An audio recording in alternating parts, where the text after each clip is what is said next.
All right. Hey, everybody. Hopefully, you guys saw my first video posted there on the announcement. It kind of gives you the rundown on what's going on. Right now, let's just go into the vitals, a little recap of what we've done so far. I've got another video on the way that kind of goes into more detail, but right now, let's just do the quick down and dirty of the vital sign sheet. So, you guys see this in front of me here on the screen. I put this together last night, and it's pretty much exactly what you guys have at home. You guys can print out more of those. They're all available through the Canvas portal. If you guys are having trouble finding that, just let me know. Leave a reply in the bottom here. But first things first, we put the time down. That's going to be in 24-hour time, so 1300. That would be 1 p.m. So anything after noon, all you have to do is add 12. Pretty simple. Now, pulses, you're going to count the beats for 30 seconds as long as they're regular, a full minute if they're irregular. Rhythm can either be regular or irregular, document that. Quality, strong, weak, bounding, thready, document that appropriately. And as you'll see going down here, these are vital signs on a normal, healthy adult. Location taken at radial, respirations. Again, we're going to count for 30 seconds, multiply by 2 if it's regular. If it's irregular, you got to count for a full minute. Rhythm, regular or irregular again. Quality. So the quality changes a little bit. It's not strong or weak. It's actually labored or unlabored. In this case, unlabored. Tidal volume, either adequate or inadequate. In this case, it's adequate. Blood pressure. So when you guys are getting tested on the vital signs, you will have to take the palpated first. Do note that the palpated pressure does tend to be a little bit more inaccurate, I think would be a better way to describe it. The auscultated is going to be more accurate than the palpated. So if it's a little bit off, falsely low, that's okay. You want it to be within 10 millimeters of mercury, though, within your auscultated pressure. And keep in mind, the palpated pressure, you only get the systolic. You don't get the diastolic. So when you're looking at these pressures and you see 114 over P, you know that's a 114 systolic pressure over P, means that it's palpated.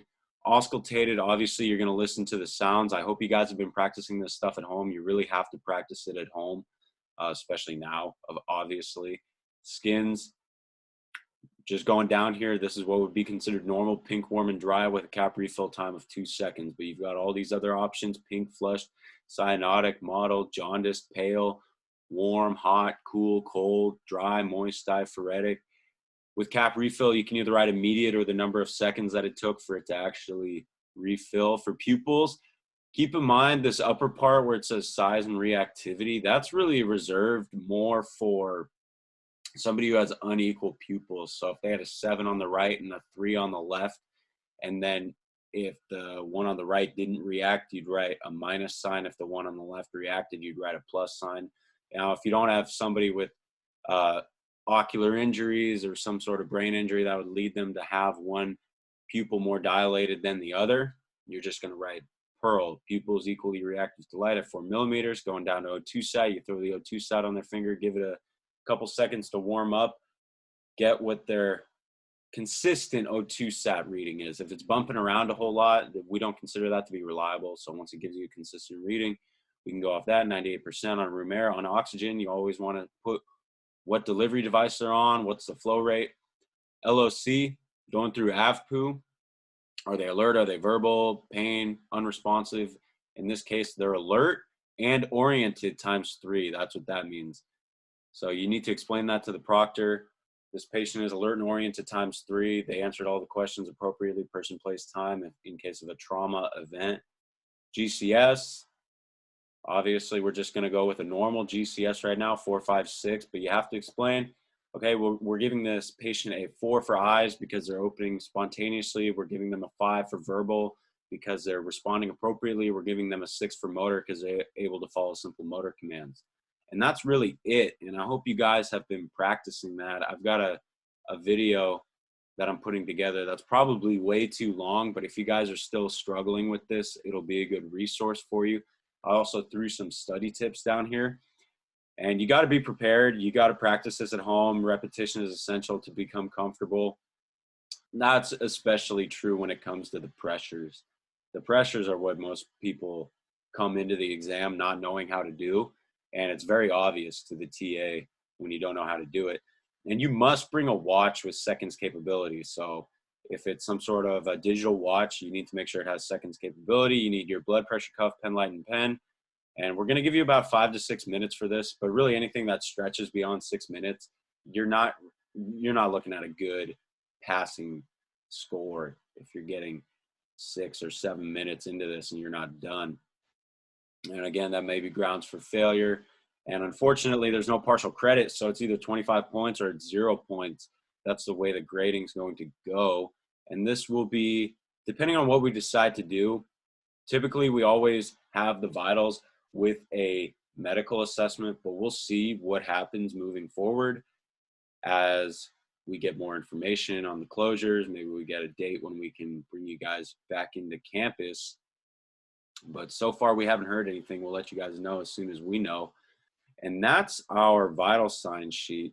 This, what I'm about to show you guys, is just the announcement I posted. But anyway, here's what we've gone over so far.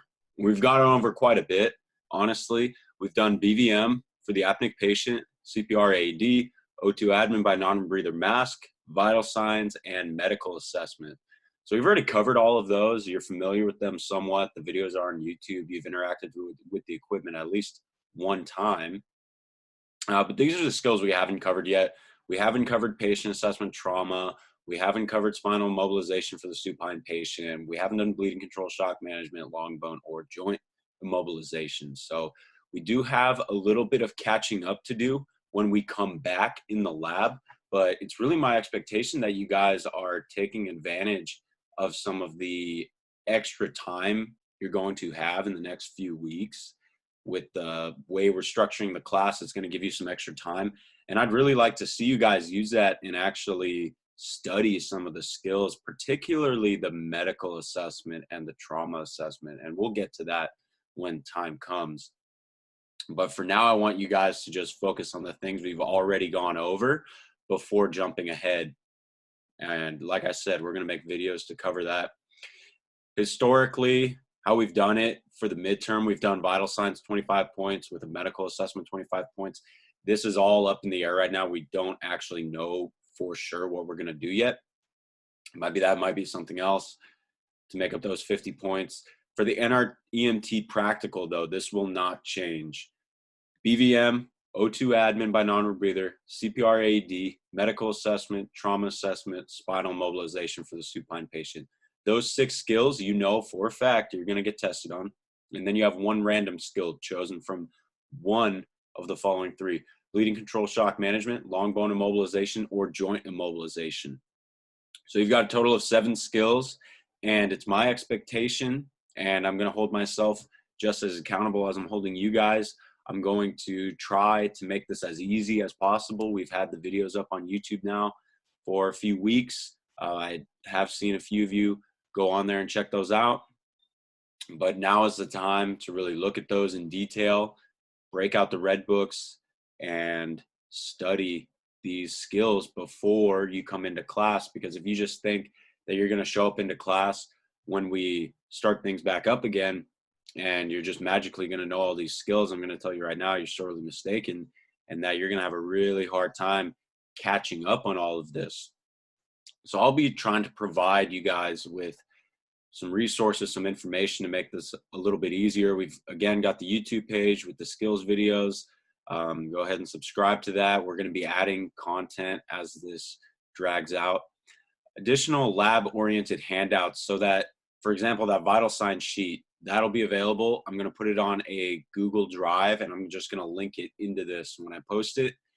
Recorded skills explanation. So I think I'm going to do a video on the medical assessment just to break it down one more time. Really simple, really straightforward, just how I did with the vital sign sheet.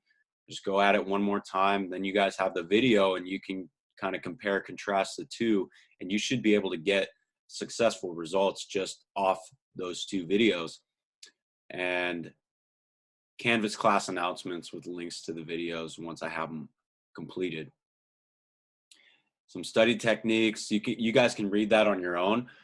But really what it comes down to is, again, you got to practice the skills. If you don't practice the skills, it's going to be a really rough time when we come back and have all these labs, because it really will be rapid fire and it's going to all be very compressed. So take advantage of the opportunity you guys have right now and study those skills, at least study the Red Book. Honestly, if you go through the Red Book and you just read off the checklist, you're going to establish some muscle memory just by saying it out loud, and you're going to build familiarity with the skills. You do that plus watching a couple of videos and you'll be just fine. That's really all I'm expecting from you guys. I don't need you to go home and study this stuff for 3 hours a day.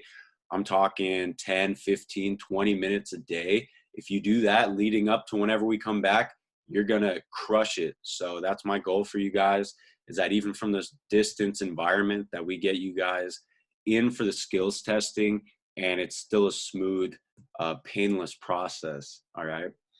So that's all I got for you guys today. Hopefully that clears some things up when it comes to the lab. Like I said, I'm going to be pretty active on here. So leave a reply down in the comments, subscribe to the YouTube page, get involved here so that we all stay on top of the ball and we don't let it slide out from under us, because you guys already put in a large amount of work.